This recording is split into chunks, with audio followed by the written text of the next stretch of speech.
ஒரு பெரிய கப்பல். அந்த கப்பல் என்ஜின்ல ஏதோ கோளாறு.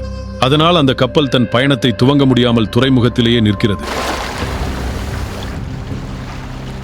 மிகுந்த கவலையில் இருந்த அந்த கப்பல் முதலாளி எல்லா கப்பல் என்ஜின் எக்ஸ்பர்ட்களையும் கூப்பிட்டு, கப்பல் என்ஜினில் என்ன பிரச்சனை என்று தெரியவில்லை, நீங்கள் இதை எப்படியாவது சரி செய்ய வேண்டும் என்று சொல்கிறார்.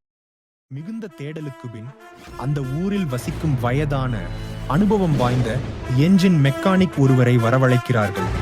அவர் மிகுந்த அனுபவசாலி. பல வருஷமாக கப்பல் என்ஜின் சரி செய்யும் மெக்கானிக்காக இருக்கிறார்.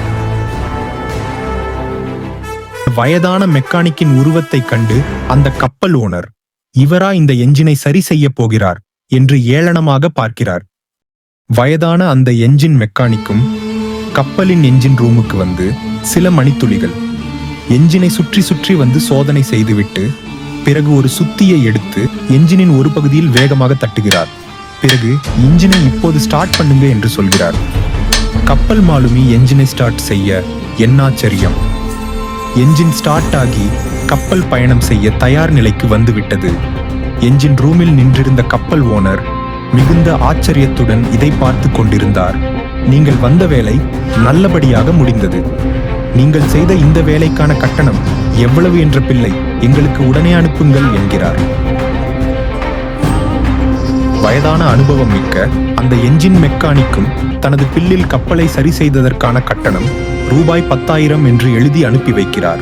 பில்லை பார்த்த கப்பல் ஓனர், என்னடா இது, சுத்தியல் எடுத்து ஒரு தட்டு தட்டியதற்கு 10,000 கட்டணமா என்று அதிர்ச்சியாகி அந்த மெக்கானிக்கை தொலைபேசியில் அழைத்து, நீங்க மொத்தமா பில் போட்டிருக்கிறீங்க, எனக்கு ஒரே குழப்பமாக இருக்கிறது, தயவு செய்து தனித்தனியாக பிரித்து என்னென்ன வேலைக்கு எவ்வளவு கட்டணம் அப்படின்றது தெளிவாக எழுதி அனுப்புங்கள், அப்போதுதான் எனக்கு புரியும் அப்படின்றது சொல்லுகிறாரு.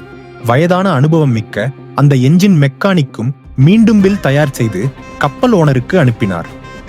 அந்த பில்லில் சுத்தி எடுத்து தட்டினதுக்கு ₹1, எந்த இடத்தில் தட்டினால் என்ஜின் ஸ்டார்ட் ஆகும் என்று தெரிந்து வைத்திருப்பதற்கு ₹9,999 என்று தனித்தனியாக பிரித்து எழுதி அனுப்பியிருந்தார். வயது, அனுபவம் மற்றும் அறிவு முதிர்ச்சிக்கான உண்மையான விலையை கப்பல் ஓனர் அன்றுதான் புரிந்து கொண்டார். நமது வாழ்க்கையில் எஃபர்ட் போடுவது முக்கியம், ஆனால் எங்கு, எப்போது, எப்படி போட வேண்டும் என்பதை தெரிந்து கொள்ள வேண்டும். அதுதான் அனுபவம்.